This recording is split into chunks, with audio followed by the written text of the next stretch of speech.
this is Erin from Bottomless Bricks coming to you live from our Bricklink store. I have a quick little speed build for you of one of the Beatles art Lego sets.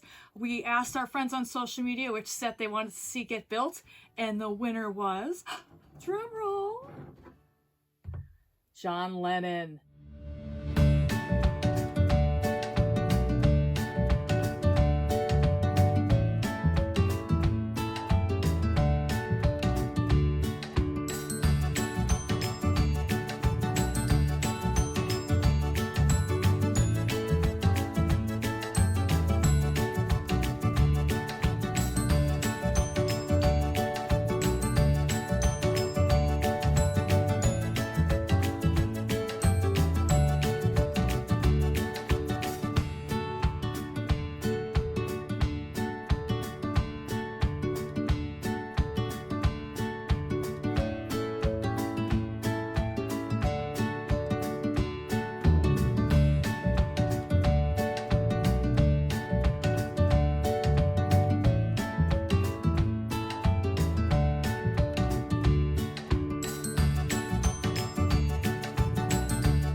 Okay guys, so I'm making progress. I wanted to show you, I put the first 3 together and it looks like a picture.